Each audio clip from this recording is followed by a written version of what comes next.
Hello everyone. So today we are going to talk about Ferdinand de Saussure. He is a major proponent of structuralism. Alright. Now Ferdinand de Saussure is a very important linguist. Alright. So and also he taught Sanskrit. Alright. He is a teacher of Sanskrit and he is a very popular linguist, and he studied the structure of language, which is a basic concept of structuralism, studying the structure of every language. Right. Now let's get into the books he has written.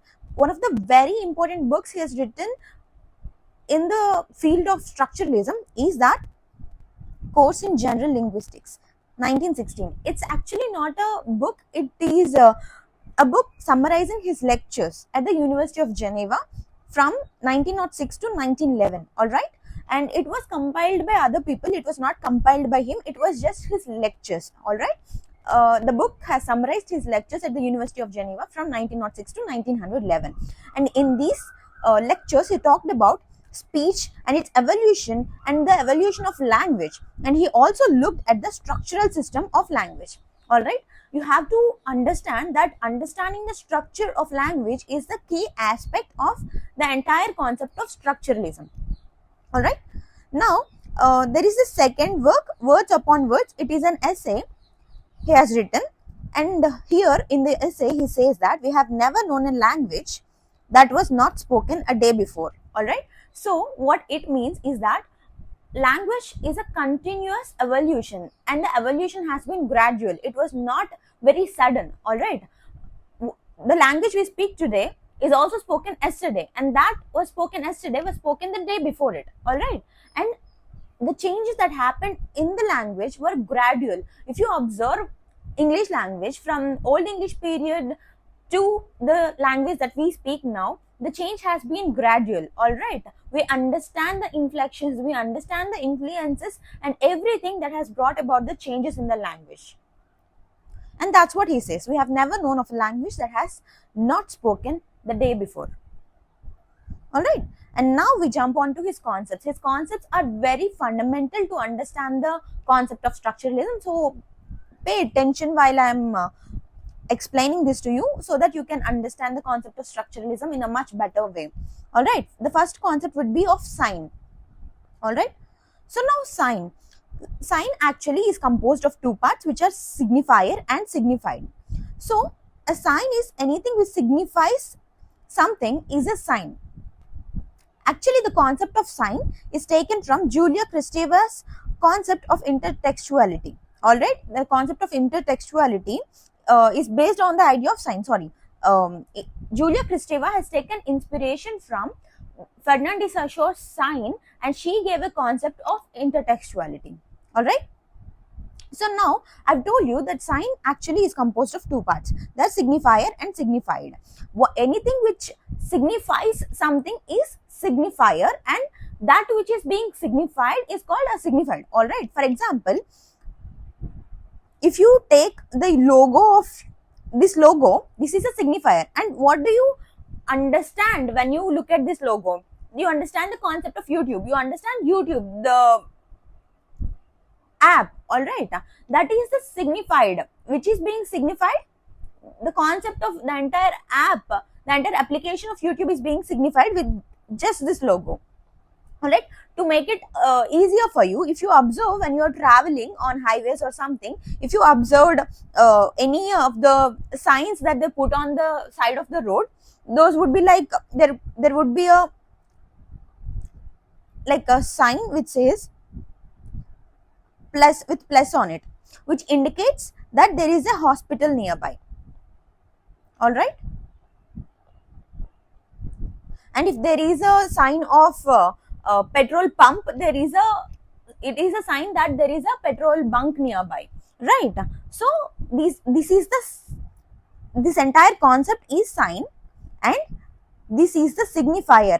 All right, and this signifier indicates the presence of signified, right? So if the signifier changes, the signified will also change. And Saussure also says that the relation between signifier and signified is arbitrary. It means it has no logic. All right, we understand the concept of arbitrariness in the later part of this video. But now, to understand this concept, you have to understand that there is no relation between the sign and the signified. It is not given because of any logic or reason behind it. It is just arbitrary in nature. All right. Now, I hope you understand the concept of signifier and signified, which is a crucial element in understanding the concept of structuralism. Sign composes of two parts: signifier, signified. All right. Signifier is used to describe or to give the idea of signified. All right. And then the relation is arbitrary, I've told you, so it's not natural, it's culturally constructed. All right. For example, we as Indians, we might have some signifiers. For example, for us, swastik would be a symbol of like our cultural symbol, right? Or Om would be our cultural symbol. We relate it to our tradition and our religious affiliation, right? So it is a cultural concept. It is the concept of sign is culturally constructed. The word assumes different meaning according to the structure it's part of. Exactly. So now the plus sign I've told you about, as it is present on the road and on the sign, it says that it is hospital. If it's present on your blackboard when it's your math lecture, it would be a symbol of addition, right? So depending on the structure it is a part of, if it is a part of classroom, it would be obviously denoting the addition or mathematic part of it. If it is a part of the road and the travel safety, it would be denotating towards hospital. So the structure it is a part of, it reflects different kinds of meaning. All right. So that is what a sign, signifier and signified is all about. And now we jump on to another important concept called Lang and Parole. Okay. To understand Lang comprises the abstract systematic rules and conventions of a signifying system. It simply means, for example, if you take a language is very abstract and it has very systematic rules and conventions. So it is an entire concept of signifying system, right? Lang involves the principles of language without which there is no meaningful utterance or parole would be possible, because parole is very personal in nature. There should be universal thing to even have your personal thing to, for example, if you want to understand something, for example, a company should be able to make bags for it to make your customized version of bags, right? So it should be able to make universal bags which are like in general, and you can go to them and ask them for your customized version. All right. So that is what it is all about. To even have a like parole, to understand Lang is a general concept and parole is a personalized concept. All right. To understand parole, there should be existence of Lang. All right. Parole refers to concrete instances of the use of language. For example, you and I use the language very differently. Okay. These are concrete evidences of individual utterances. So I being Indian, I might use an Indian version of English. All right. That is very personal to me.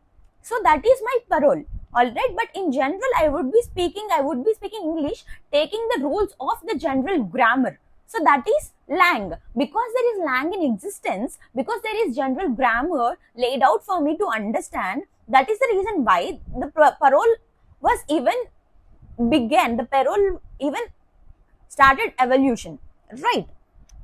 Okay, the parole is personalized to one's own and it's an individual utterance.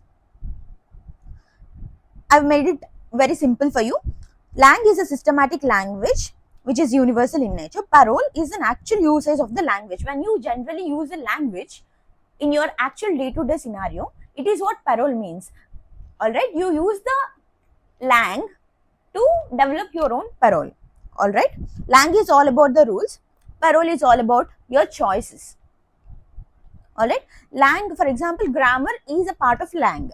Okay, and parole is individual in nature. Got it? And now we are going to move on to synchronic and diachronic study. To understand synchronic and diachronic study, you just have to know the synchronic is about everything about particular movement, all right, and diachronic is about historical things, all right. So now synchronic means study of linguistic elements and uses of language at a particular moment. You can study the evolution of the situation of language at a particular moment through synchronic study, and through diachronic study you can study the evolution of language from historical times, from whatever the time you want to study it upon, right. It studies the changes in language over time, and it is related to historical linguistics. It could be general evolution of all languages, or it could be about particular evolution of a particular dialect of a particular language, all right. So that's what diachronic study means. For example, if you want to study the evolution of language English, you from Old English period to Middle English period or till modern times, you apply the diachronic study, all right. Only then you can understand the evolution of language through historically changing times, got it. And for example, in synchronic study, if you want to understand the present situation of English in India, you apply the theory of synchronic study, got it. I hope I made the differences very clear. Synchronic is about particular movement, everything about particular movement, and the study is about the particular movement of the language. And diachronic study is about the historical evolution of language and the historical situation of the language, got it. And now we are going to move on to laryngeal theory. Actually, if you study deeper into Ferdinand de Saussure, only then you will encounter this particular theory. I'm just giving I'm going to debrief you with this theory, all right. It is the prediction of words, language, or sounds. He says that you can predict what is going to come next with the usage of the words. For example, if there is a word how or what, we can actually think of the words that are going to come next, like what are you doing, what is the situation, right, or how are you doing, or how is your health. We can ask that. So the next word would be is or are, okay. That kind of prediction is quite possible because of the general structure, all right. For example, in our day-to-day life, an example of this would be when you type into your keyboard, the next words would be coming underneath your keyboard, right. They would be suggesting you words because they're all part of the general language system, and the system is provided in the computer or the main component of your mobile phone. It was inbuilt. That is the reason why it will be able to predict what are you going to type next, and by that it is going to give you references of the words, right. So that is the concept of laryngeal theory. It is going to predict what is going to come next through the words that are already given, all right.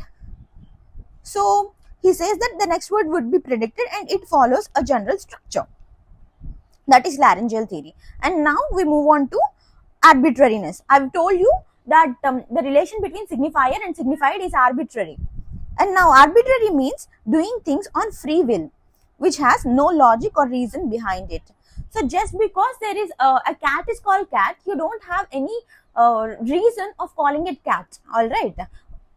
If you see an animal with 4 legs and a mustache, you would not be going to the word cat. There is no inbuilt meaning in the word cat that it reflects cat, the being, right. Even then, the signifier cat is associated with the signified cat. I hope you understand it. It's not very difficult, but you need a little bit of patience to understand this concept. There is no relation to call the signifier particular thing when the signified is not actually relating to that thing, all right. He says for sure there is no particular reason as to why a particular signified should be attached to a particular signified. Saussure calls this the arbitrariness of sign, all right. That is what arbitrariness is all about. It has no logic or reason as to why the particular signifier should be associated with the particular signified. Now we move on to syntagmatic or paradigmatic relationship. Syntagmatic, it means structure, and paradigmatic means choice of words. All right. Syntagmatic, it actually concerns about the positioning. All right. And paradigmatic is concerned with substitution. And now syntagmatic and paradigmatic is kind of very similar to the selection and combination theory given by Roman Jakobson. All right. If you want to understand this concept in very depth, I have made a video on Roman Jakobson. I suggest you to watch that video. It's very simple and very similar to Roman Jakobson's theory. So yeah, that's it for this audio lecture. I hope you understand everything. And if you like this video, please do subscribe to the channel. Also, I'll make sure to just make the screen smaller so that you can take a screenshot of it. Yeah. Thank you.